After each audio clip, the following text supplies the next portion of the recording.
I should have never pulled over. Not for him. Not in that place. Not at that hour. It was just after midnight, a cold Tuesday night in late October. I was driving home from visiting my parents in rural Pennsylvania. They live in this small, sleepy town where the stars are too many to count, and the silence gets under your skin if you stay too long. I'd stayed later than planned, and by the time I left, the roads were empty.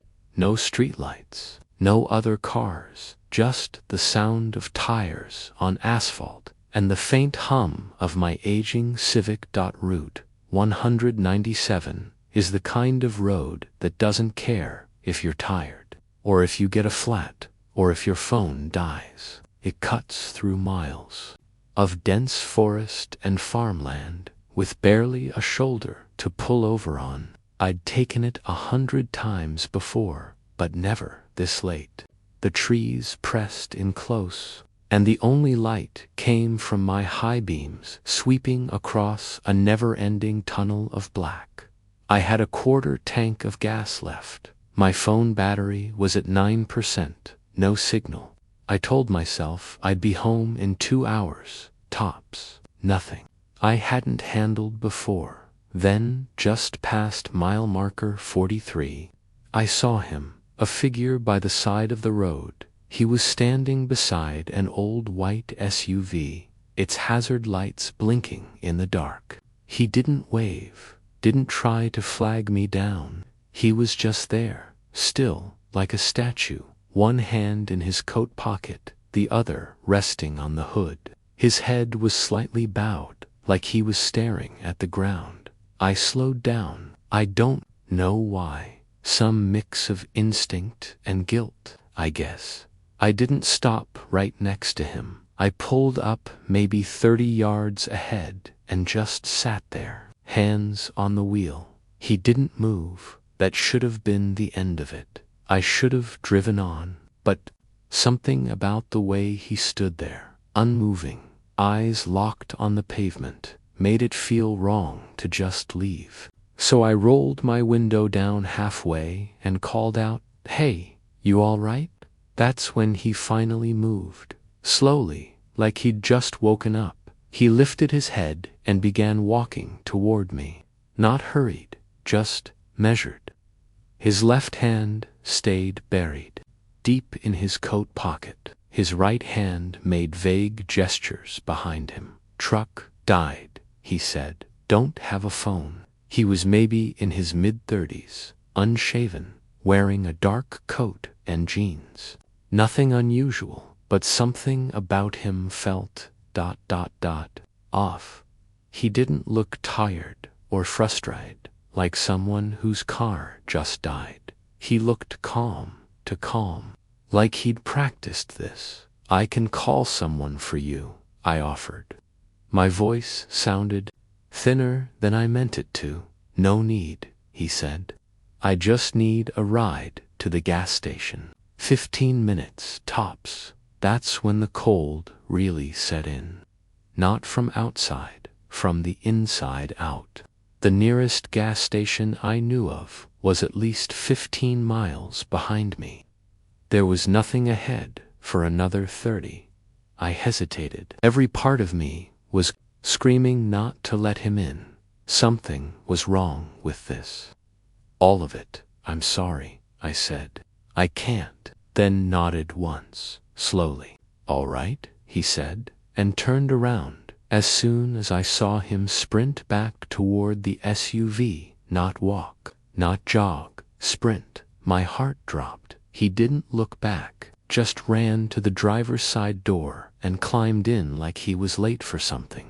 I didn't wait. I hit the gas and sped off, heart pounding. 2 minutes later, headlights appeared in my rearview mirror. Same SUV. At first, it kept its distance. Then, it started creeping closer. Closer than it should have. I changed lanes. So did it. It matched me. Then, suddenly, it backed off.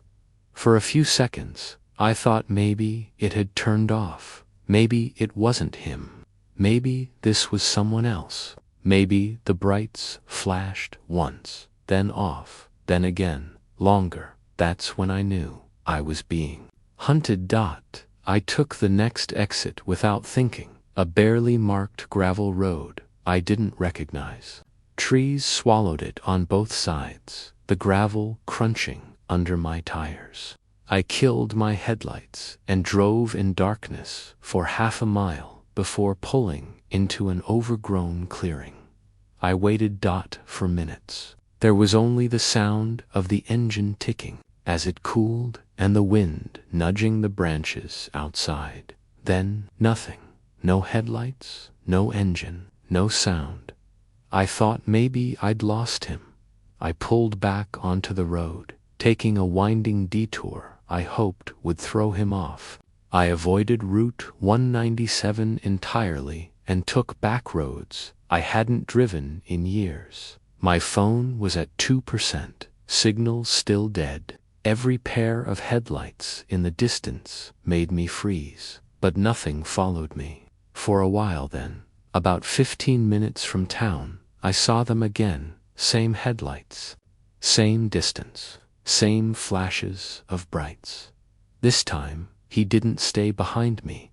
He passed, slowly, pulled in front of me, then slowed down, 30 miles per hour, then 20, then 10. I didn't pass, I didn't honk. I just took the first right I could find, and floored it. It felt like hours. But finally, I saw it, a green glow up ahead, fluorescent lights, civilization, a 24-hour gas station.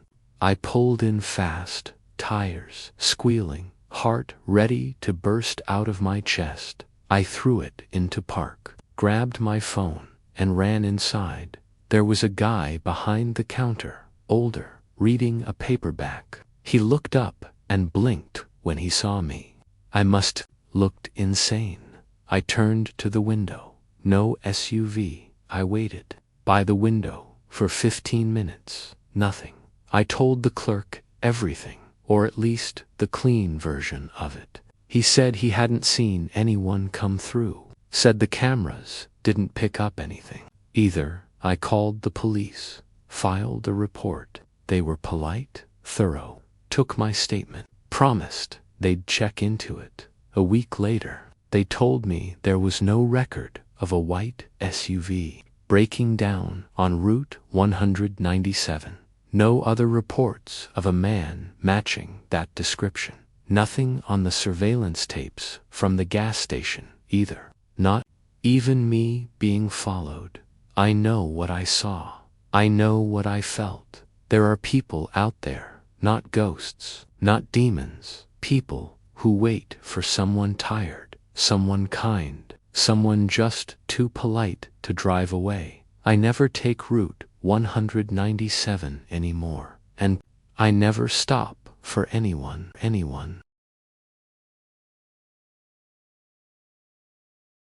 I didn't see anyone when I went in, but when I came back, someone had been watching me from the window of my own car. It was sometime around 2:45 in the morning. I remember that because I'd just checked the clock on the dash before pulling off the highway.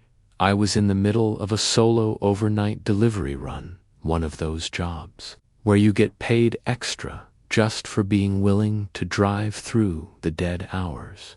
The route took me through Nevada Highway 50, which some folks call the loneliest road in America. After that night, I get why my eyes were starting to blur from the long haul. My back ached, and my legs felt like concrete. I hadn't seen another vehicle in at least 30 minutes, and the last town I passed through was little more than a gas station and a closed diner. So when I saw the faded sign for a rest stop, I didn't hesitate. I pulled in and parked under the dim yellow glow of a flickering street lamp. The place looked like it hadn't been renovated since the 80s. A single vending machine humming beside a cement restroom building. Cracked pavement. No other vehicles. No sign of life. Still, it was something. I used the restroom first. Cold tile, buzzing fluorescent lights, the kind that hum louder when you're alone. I washed my face in the sink, stared at myself for a bit, bloodshot eyes, salt lines on my ball cap from sweat. I looked exhausted. Outside, I stretched my legs, then hit the vending machine. The soda that dropped felt warm. Not a surprise. It all felt kind of off. That weird silence that deserts have at night, where there's no wind, no bugs, nothing. Just stillness. When I finally headed back to the truck, I stopped in my tracks. There was a mark on the windshield. At first, I thought it was just fog, or maybe something I touched earlier. But as I got closer, I saw it more clearly. A smear. A wide one. Like someone had pressed their face against the glass from inside. I could see the suggestion of a nose, palms, even the faint drag marks where fingers had slid down the glass. My stomach tightened. I hadn't left the truck unlocked. I'm obsessive about that, especially in isolated places. I keep it locked out of habit, even if I'm just running into a gas station. Still, I tried to rationalize it. Maybe I had left it open. Maybe it was something left from earlier. Some delivery guy brushing against the inside, or a trick of light. I unlocked the door and climbed in. The smell inside was different, not terrible, just off, slightly metallic, like rust. My hand hovered over the ignition, and I turned around to check the back seat. Nothing. No one. I checked under the seat's glove box. Even the damn floor mat. Empty. I sat there for a minute, not quite breathing right. Then I wiped the smear off with a napkin and tossed it in the trash. Told myself I was being stupid. I started the engine and got back on the road. About 10 minutes in, I started hearing things. It was faint, like the creaking of weight shifting. Not a sudden sound, not loud, just something that didn't belong in a moving truck. I turned my head quickly. Nothing.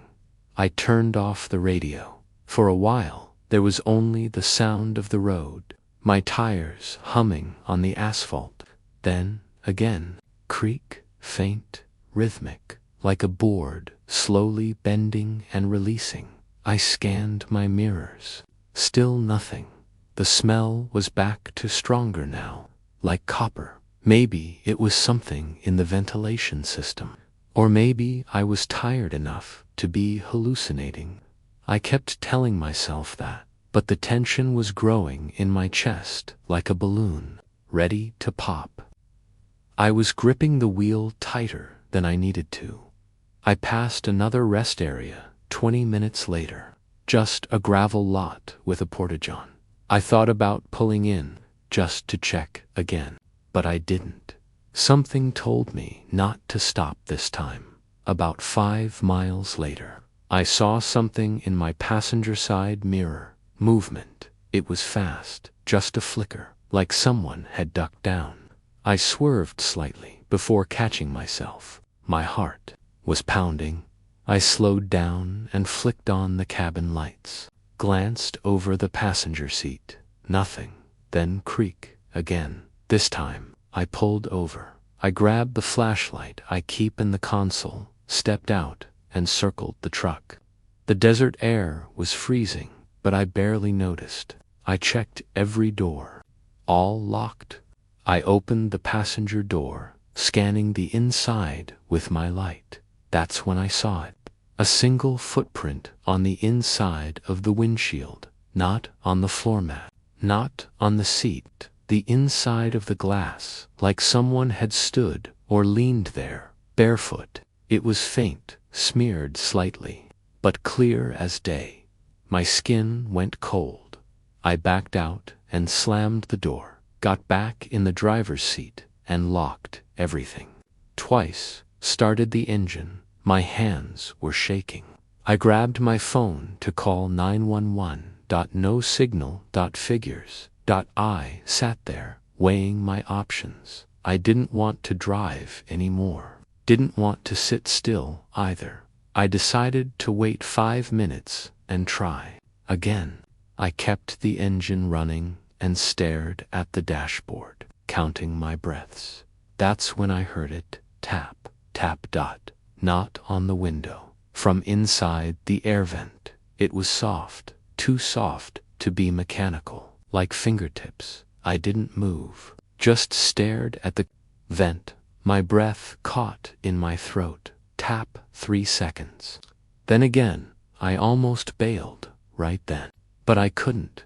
I was frozen, every muscle locked. Eventually, I saw headlights approaching, blue and red flashers. A sheriff's deputy pulled in behind me, climbed out of the car cautiously. I got out slowly, explained everything. He didn't laugh, didn't look skeptical. He just listened. He walked around the truck, checked the doors, looked inside. No one. Then he pointed something out to me. Pry marks near the rear driver's side door, like someone had tried, and maybe succeeded, to force it open. They filed the report, said they'd keep an eye on the area. Told me I was lucky. I didn't feel lucky. I couldn't sleep right for days after that. Kept hearing the tapping in my head, smelling that metallic tang in my dreams. I finished out that month on the job. Then I quit. No warning, no backup plan. Just walked away. Some things you can't explain, and some places you don't stop at twice. We closed the diner like usual, but that night the road home didn't feel right, and someone was waiting in the dark. I was 22 at the time, working nights at this old diner off Route 17 in upstate New York.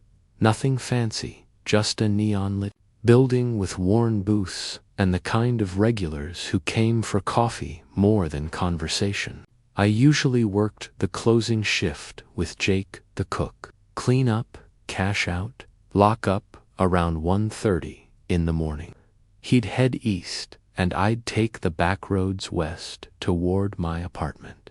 That night didn't feel any different. It was a Monday, quiet, slow. Jake and I did our usual banter while wiping counters, and by 1:35, we were out in the parking lot, both bundled against the creeping October chill. We said goodnight, and I climbed into my beat-up Corolla, threw on some music, and started the 15-mile drive through farm country. The first few minutes were uneventful. The road wound through fields and thickets of woods that felt endless at night. That particular stretch of 241 has no streetlights, just the occasional mailbox or sagging barn to remind you people lived out there.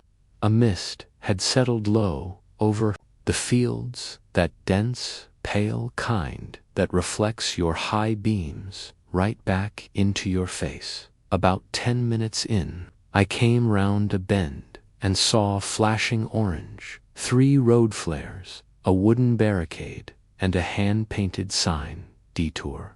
Road closed. There were arrows pointing sharply left. I slowed down and frowned. I didn't remember seeing any notices about roadwork, but then again, I rarely paid attention to that stuff. Still, it felt weird. The barricade looked hastily thrown together, crooked, slightly charred on one end, like someone had pulled it out of a shed and didn't care how it looked. But there wasn't another car in sight. No signal on my phone. No safe shoulder to turn around. So I turned left.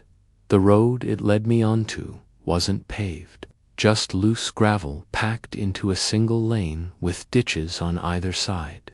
The trees grew thick and close, making the road feel like a tunnel. No lights, no signs, just dirt and shadows.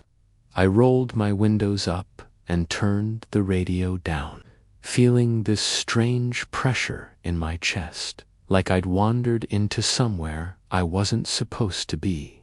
After about 3 minutes, I checked my mirrors and froze. There was a car behind me, no headlights, no engine sound, but I could see it in the rear view whenever the moonlight filtered through the trees, low, dark, maybe gray. I hadn't heard it pull up, hadn't seen it anywhere before the detour. I tapped the brakes lightly, just to check if it would react. It didn't.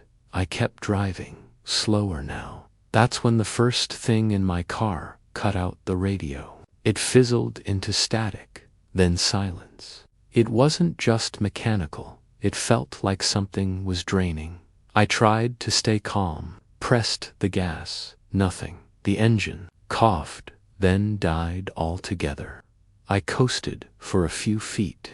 In the middle of nowhere, I looked into the rearview mirror again. The other car had stopped to a dozen yards back, parked. My first instinct was to grab my phone. No signal, just the little X where bars should be. I sat still, trying to breathe evenly, trying to think, what would Jake do? What would anyone do? I told myself it was just a coincidence. Someone else taking the detour. Maybe they broke down too, but they didn't come out, didn't flash their lights, didn't honk. Just sat there. After about 5 minutes of dead silence, I locked the doors. In the dark, I couldn't see any detail, no make, no model. I thought I saw movement once, maybe a hand against the inside of the windshield, but I couldn't be sure. Then, as slowly as it had appeared, the car began to reverse as it backed away, inch by inch, disappearing down the same road it had come from. No sound, no dust kicked up, just gone. I stayed frozen in my seat, clutching the keys like they meant something. I saw headlights approaching again, but this time it was clearly marked, a sheriff's SUV. I practically launched myself out of the car when they pulled up. A middle-aged deputy got out, hand resting lightly near his belt. He looked confused before I even said a word. I told him everything. The detour, the other car, the engine dying.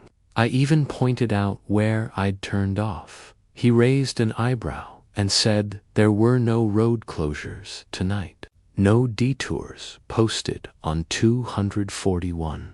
When we drove back the way I'd come, the barricade was gone. No flares, no sign, just open road, same as always. He asked if I might have taken the wrong turn, maybe just got turned around. I told him no. I knew. That stretch, I drove it every week. Maybe one of the abandoned farm tracks that led nowhere. He offered to drive me the rest of the way home. Had a tow truck pick up my car in the morning. When I told Jake what happened the next night, he looked at me like I'd lost it. I took 241, same as always, he said. Nothing weird, no detours, just a lot of fog. I didn't sleep much. After that, 4 weeks, I kept thinking about that car, the way it waited, like it knew I'd come down that road, like it wanted me to. I still work the diner, still pull the late shift, but now Jake and I leave together. We take the main roads. And if I ever see another homemade barricade on an empty highway,